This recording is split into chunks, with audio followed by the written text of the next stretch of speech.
Bonjour et bienvenue, vous êtes sur Croisée des chemins. J'espère que vous allez bien aujourd'hui. Nous nous retrouvons pour notre point info du jour. Bien, je vous propose de commencer. La Géorgie s'est retrouvée sous les feux de la rampe pendant les élections présidentielles de 2020 et maintenant elle est de nouveau sous surveillance. Le Washington Post revient sur les affirmations selon lesquelles l'ancien président Trump aurait dit à l'enquêteur électoral de Géorgie de, je cite, « trouver la fraude ». Le journal indique dans un rectificatif que Trump a effectivement dit à l'enquêteur de trouver la fraude et qu'elle serait une héroïne nationale si elle le faisait. Le 11 mars, le journal a publié une correction à un article publié en janvier. Il a déclaré que l'article original sur l'appel comprenait des citations qui n'existaient pas dans l'enregistrement audio. Au lieu de ça, Trump a exhorté l'enquêteur à Fulton County où il a dit qu'il trouverait de la malhonnêteté. Selon le secrétaire d'État de Géorgie, Brad Raffensperger, et ses fonctionnaires, le comté de Fulton a connu de nombreux problèmes pendant l'élection de 2020. Un certain nombre de démocrates ont utilisé ces citations pour pousser à la destitution de Trump. Le Washington Post a déclaré, je cite, « L'enregistrement a révélé que le Post a mal cité les commentaires de Trump lors de l'appel sur la base d'informations fournies par une source. » CNN, Reuters, ABC, NBC et l'Associated Press ont également rapporté ces citations, citant une seule source anonyme. À ce jour, seul CNN a mis à jour son article en indiquant que la version précédente contenait une paraphrase des commentaires de Trump. Beaucoup de critiques disent que cela illustre le grave problème du manque de responsabilité des médias. Mark Hemingway, rédacteur principal de Real Clear Investigation, a déclaré que cette erreur est plus que grave pour les médias d'entreprise qui insistent sur le fait qu'ils sont ceux qui détiennent la vérité. Alors que d'autres, comme A. Brown, rédacteur sur MSNBC, disent que les corrections sont bonnes et que ce qui serait corrompu, c'est qu'ils ne publient jamais de corrections. Certains disent que si la citation spécifique n'était pas exacte, le récit général selon lequel Trump a fait pression sur les responsables électoraux reste vrai. Monsieur Trump, depuis, a réagi en disant qu'il appréciait la correction du Washington Post, mais que l'histoire originale était un canular depuis le début. Dans sa longue réponse, Trump dit qu'il apprécierait également une enquête plus approfondie sur le comté de Fulton. Et cela pourrait bien arriver, un juge de Géorgie pourrait autoriser l'inspection des bulletins de vote par correspondance dans le comté de Fulton. Les vérificateurs des électeurs pourraient enfin avoir accès aux bulletins de vote par correspondance du comté de Fulton. Le juge Brian Amero de la Cour suprême de Géorgie se dit enclin à remettre les bulletins aux enquêteurs. Les défenseurs de l'intégrité du vote ont intenté une action en justice pour voir ces bulletins. Ils affirment que des fraudes et des irrégularités ont eu lieu dans le comté de Fulton lors de l'élection de 2020. Une vidéo du comté montre des travailleurs qui comptent les bulletins de vote tard dans la nuit après le départ des observateurs. Les observateurs disent que les responsables des élections leur ont dit de partir. Les responsables électoraux de Géorgie nient que cela se soit produit. Giovanni Holter Pulitzer a témoigné devant l'Assemblée législative de Géorgie après l'élection de 2020. Et il a déclaré que la consultation des bulletins de vote en papier est la clé pour savoir s'il y a eu fraude ou non. Amero dit qu'il veut que le processus fasse la lumière et dissipe les rumeurs. Il dit qu'il ne signera pas l'ordonnance tant que l'intégrité des bulletins de vote ne sera pas assurée, précisant que l'inspection pourrait commencer à partir du mois d'avril. Et maintenant, tournons-nous vers la capitale du pays. La clôture qui entoure le bâtiment du Capitole commencera à être enlevée la semaine prochaine. Le sergent d'armes du Sénat a déclaré aujourd'hui qu'il n'y a pas de menace crédible qui justifie de le garder plus longtemps. La clôture suscite la controverse depuis des semaines de la part des législateurs des deux côtés du parti politique. Une députée démocrate du Washington, la représentante Eleanor Holmes Norton, a même présenté un projet de loi visant à interdire aux fonds fédéraux de financer une clôture permanente autour de la colline du Capitole. En effet, la clôture coûte actuellement environ 1,2 million de dollars par semaine. À partir de lundi, les fils barbelés seront enlevés et un nouveau positionnement permettra l'accès des piétons, mais la clôture restera autour de la place du Capitole. Quant à la garde nationale stationnée là, elle commencera à retourner à sa base dans les semaines à venir. Le représentant Ted Budd a dit que la décision n'allait pas dans la bonne direction. Il a déclaré dans un communiqué, je cite, « Je continue de croire que la clôture permanente autour du Capitole lui-même devrait également être retirée et que nos troupes de la garde nationale devraient être renvoyées chez elles auprès de leurs familles. » M. Budd a particulièrement insisté pour que la présidente de la Chambre des représentants, Nancy Pelosi, retire la clôture, renvoie la garde nationale chez elle et rouvre le complexe du Capitole au public. Et en parlant de la garde nationale, parlons de l'armée américaine qui subit les foudres des commentaires en ligne.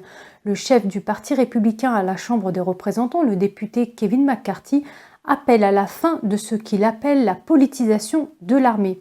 Il écrit sur les médias sociaux, je cite, « Des membres de service en uniforme ont récemment critiqué un citoyen privé pour son droit au premier amendement et aujourd'hui un législateur démocrate a utilisé des soldats dans un coup politique contre un membre du Parti républicain. » Ajoutant, cela crée un dangereux précédent, cela doit cesser immédiatement. Fin de citation. Il a également mentionné le secrétaire à la Défense Lloyd Austin dans son message. Qu'est-ce qui a déclenché ces actions ? Revenons au 8 mars, journée internationale de la femme. Ce jour-là, Biden a marqué l'occasion en nommant 2 femmes à des postes de commandement 4 étoiles. Il a également déclaré que, je cite, « Nous faisons de bons progrès en concevant des gilets pare-balles qui s'adaptent correctement aux femmes. » Fin de citation. En adaptant par exemple les uniformes de combat aux femmes et en créant des combinaisons de vol de maternité. Le commentateur de Fox News, Tucker Carlson, a réagi le lendemain dans son émission en déclarant, je cite, « Nous avons donc de nouvelles coiffures et des combinaisons de vol de maternité. Des femmes enceintes vont combattre nos guerres. C'est une moquerie de l'armée américaine. » Il a opposé cela à la façon dont le Parti communiste chinois, ou PCC, développe son armée. Il a poursuivi en indiquant qu'un fonctionnaire chinois a déclaré que les hommes chinois devenaient trop féminins et qu'ils avaient une crise de la masculinité. Le régime chinois prévoit de rendre ces hommes plus masculins. Carlson a également noté que le régime chinois possède désormais la plus grande marine du monde. Il demande ensuite comment les États-Unis répondent à cette menace. Il a diffusé un extrait du discours de Biden célébrant la diversité dans l'armée américaine. Puis il a commenté en disant « Nous avons de nouvelles coiffures et des combinaisons de vol de maternité. Les femmes enceintes vont faire nos guerres. » C'est une moquerie de l'armée américaine. Alors que l'armée chinoise devient plus masculine en rassemblant la plus grande marine au monde, notre armée doit devenir, comme le dit Joe Biden, plus féminine. Il poursuit en disant « Peu importe ce que cela signifie désormais puisque les hommes et les femmes n'existent plus, l'essentiel c'est que c'est hors de contrôle et que le Pentagone fait cavalier seul dans cette affaire. C'est une moquerie de l'armée américaine. » Fin de citation. Certains se posent la question par rapport à ces femmes pilotes de chasse. Quel est le rôle fondamental de ces femmes ? En effet, si on adapte leur combinaison à ce stade de leur état, c'est qu'on envisage de les envoyer, le cas échéant, tout comme leurs collègues masculins, en mission de combat. Et puis l'armée s'est impliquée. Le compte officiel du centre d'information de US-2 Marine Expeditionary Force a partagé une photo d'une femme soldat portant un homme et a targué Carlson en écrivant « Voilà ce à quoi cela ressemble dans les forces armées d'aujourd'hui. Va à droite avant d'aller à gauche, boomer. » Fin de citation. Le tweet a suscité des réactions mitigées. Certains l'ont loué pour son soutien aux femmes en uniforme, d'autres l'ont trouvé non professionnel. Une personne a écrit en réponse au tweet « Veuillez vous concentrer sur la Chine et non sur Tucker Carlson ». Le compte officiel de la marine a répondu en disant « Reviens quand tu auras servi et été enceinte ». L'utilisateur ensuite a poursuivi en disant « S'il vous plaît, concentrez-vous sur la Chine et pas sur moi ». Le compte a depuis supprimé les tweets, mais ce n'est pas seulement ce groupe qui s'en est pris à Carlson. Le chef principal du commandement des forces spatiales, le sergent d'artillerie Scott Stalker, a déclaré dans une vidéo que l'opinion de Carlson était basée sur 0 jour de service dans les forces armées. Il a interpellé les commentaires de Carlson comme signifiant que les femmes enceintes dans l'armée rendent celle-ci moins efficace, moins en forme et moins prêtes. Il a déclaré que l'armée permet aux femmes militaires de passer plus de temps avec leurs enfants, de récupérer et de se mettre en forme et d'être prêtes, de prendre le temps nécessaire que nos professionnels de la santé savent nécessaire, ce qui fait de nous une force plus meurtrière, plus prête et plus en forme. Fin de citation. Les commentaires de Carlson ont également suscité de vives réactions du secrétaire de presse du Pentagone, John Kirby, qui a déclaré que la diversité de nos armées est l'une de nos plus grandes forces. Kirby a également rédigé un communiqué intitulé « Le secrétaire de presse s'en prend à l'animateur de Fox qui a critiqué la diversité de l'armée américaine ». Il a écrit, je cite, « Nous sommes meilleurs et plus efficaces non seulement lorsque nous représentons le peuple américain, tout le peuple américain, mais aussi lorsque nous avons le courage moral d'inclure d'autres perspectives et idées dans nos prises de décision. Des perspectives qui, comme le secrétaire lui-même l'a noté lundi, sont basées sur des expériences vécues. » C'est cette expérience ainsi que le professionnalisme et l'engagement de notre peuple qui a toujours été notre avantage décisif. Fin de citation, ajoutant que les forces armées américaines doivent s'efforcer de rendre l'armée plus inclusive. Il a ajouté que le secrétaire à la Défense, M. Austin, partage la répulsion de tant d'autres à l'égard de ce que M. Carlson a dit dans sa déclaration liminaire. Carlson a répondu en disant que le Pentagone avait effectivement déclaré la guerre à une opération de presse nationale. Il a également intensifié sa critique de ce qu'il a décrit comme l'accent mis par l'armée sur la politique identitaire, notant que Biden a récemment annoncé que le Pentagone paierait pour une chirurgie de changement de sexe pour le personnel en service actif.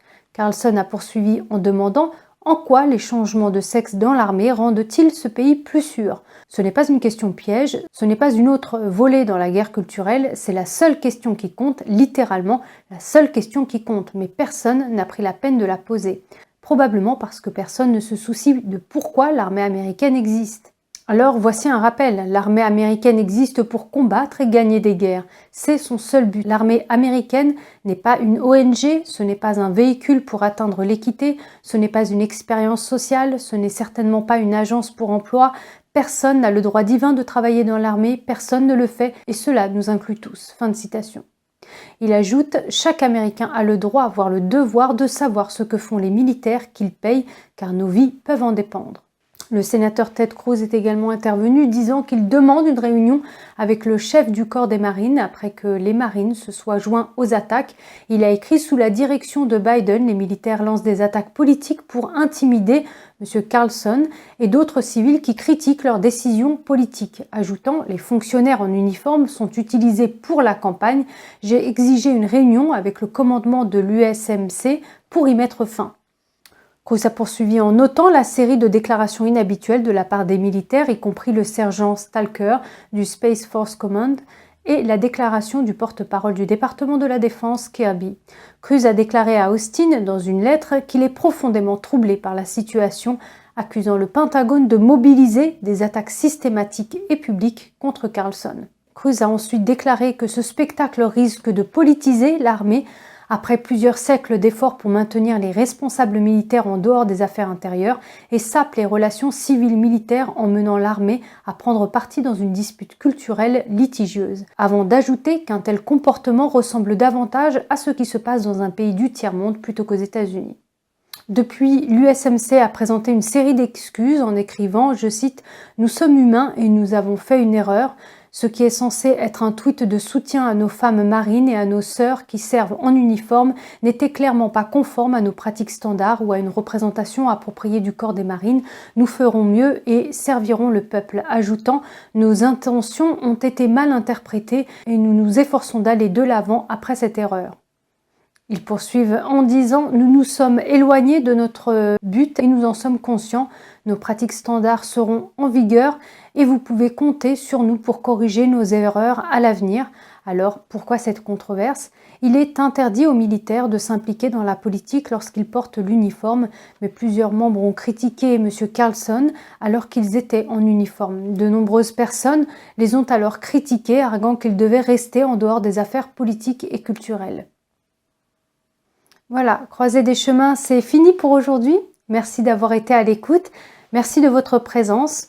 Prenez soin de vous et je vous dis à très bientôt. Au revoir.